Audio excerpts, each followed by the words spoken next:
Expectation और reality में एक बैलेंस क्रिएट करना होगा। अगर हम फाइनेंशियल हेल्थ के बारे में सोचते हैं तो कभी कभी क्या लगता है कि a war time situation is different than a peace time situation.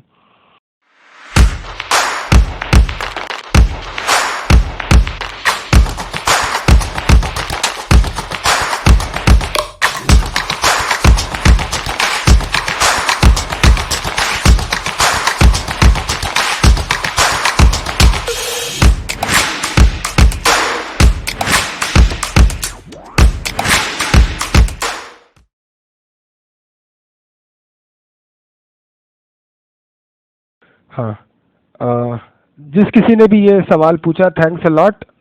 ये this is very very relevant concern in today's scenario. हमको ये सोचना है कि ये जो ऑलमोस्ट 1 साल से ज़्यादा हो गया हमको इस कोरोना के सिनेरियो में हम सबको सरवाइव करने में, तो ऐसे कंडीशन में फाइनेंशियल हेल्थ को लेकर के हमारी क्या ओपिनियन है और हमारी क्या साइकिक होनी चाहिए। तो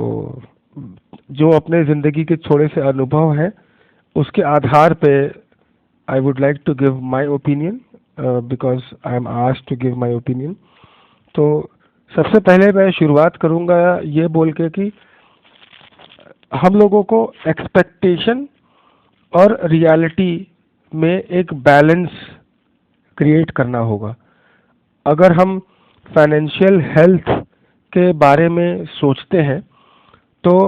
कभी कभी क्या लगता है कि a war time situation is different than a peace time situation. So we are actually the whole world is going through an unprecedented situation where, in my opinion, even if we are surviving, if we cross this whole scenario and we are able to survive our business and the whole ecosystem, and if we are able to sustain the whole all the employees and all the vendors we have together, then we will consider it as super success। तो इस समय आर्थिक उन्नति कितनी percent होगी, जैसे अगर आप देखते थे कि आप 10% सालाना की ग्रोथ लेते थे या 15% या 20% या 25% की सालाना ग्रोथ लेते थे, तो आप ये देखते थे कि आपकी, जैसे अक्सर अगर कोई हमसे भी पूछता था पहले भी कि हाउ इज योर ग्रोथ, तो आप पहला सवाल यही होता था कि how is my growth as compare to what, as compare to my past year और as compare to GDP's growth rate और as compare to my competitors growth rate. तो ऐसे हालात में, आजकल के हालात में, अगर हमें ये देखना है कि ग्लोबल इकोनॉमी की ग्रोथ रेट क्या चल रही है, इंडियन इकोनॉमी की ग्रोथ रेट क्या चल रही है, तो अगर ग्लोबल इकोनॉमी चूंकि एक बहुत बड़ा क्वांटम हो गया, तो उसके बारे में इकोनॉमिक्स में कहावत है कि एलिफेंट कांट डांस, कि इतनी बड़ी चीज़ है वो बहुत रैपिड ग्रोथ पे नहीं जाती। तो कोई बात नहीं, लेकिन अगर हम ये कंपेयर करें कि 2017, 18, 19 में ग्लोबल इकोनॉमी की क्या पेस था, 2020 और 21 में क्या पेस है, तो उस क्वांटम से हमारा क्वांटम को हम कंपेयर करें, या अगर हम अपने देश की जीडीपी की के क्वांटम को देखें कि 2017, 18, 19 में क्या ग्रोथ रेट चल रहा था विज़ा विज़ हमारी आर्थिक हालात के क्या ग्रोथ रेट चल रहे थे। तो उसी प्रकार से हम अगर ये देखते हैं कि अगर वर्तमान परिस्थिति में हमारे देश, जो कि एवरेज पहले 5 से 7% की जीडीपी की ग्रोथ रेट पे चल रहा था, और अगर हमने ये देखा कि 2020 में कोरोना आने के बाद अगर ये -1% या -2% या -3%, अलग अलग इकोनॉमिस्ट की अलग अलग राय आती है, अगर वो चल रहा है, और अगर ऐसे हालात में हमारा बिजनेस ग्रो नहीं कर रहा है, और या हमारा business as compare to last financial year कम बिजनेस कर रहा है, तो we should be happy that we are surviving. अगर हम में से जो जॉब कर रहा है,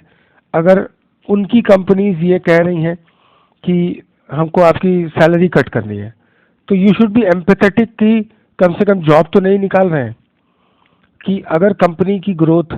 हो नहीं रही है, टर्नओवर पहले से 20-25-30% डाउन हुआ है, उसके बावजूद अगर कंपनी आपको ले ऑफ की जगह अगर आपसे ये कहती है कि 25% आपकी सैलरी कम कर रहे हैं, तो आज की तारीख में हम फाइनेंशियल हेल्थ उसी को बोलेंगे कि आप सरवाइव कर जाओ। तो सारे हर हर सेक्टर में हर किसी को ये देखना है कि नॉन एसेंशियल एक्सपेंसेस को कर्टेल करना है, लाइफस्टाइल एक्सपेंसेस को कर्टेल करना है,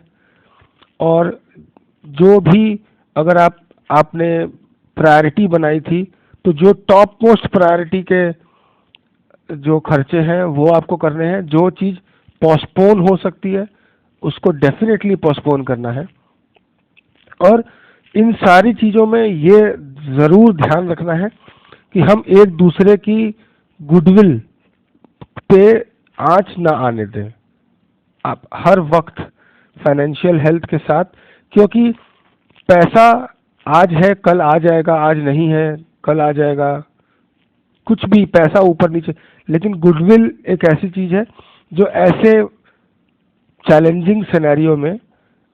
ये इतिहास बनाती है कि ऐसे चैलेंजिंग सिनेरियो में आपने अपने एम्प्लॉयज़ का, अपने वेंडर्स का और अपने इकोसिस्टम का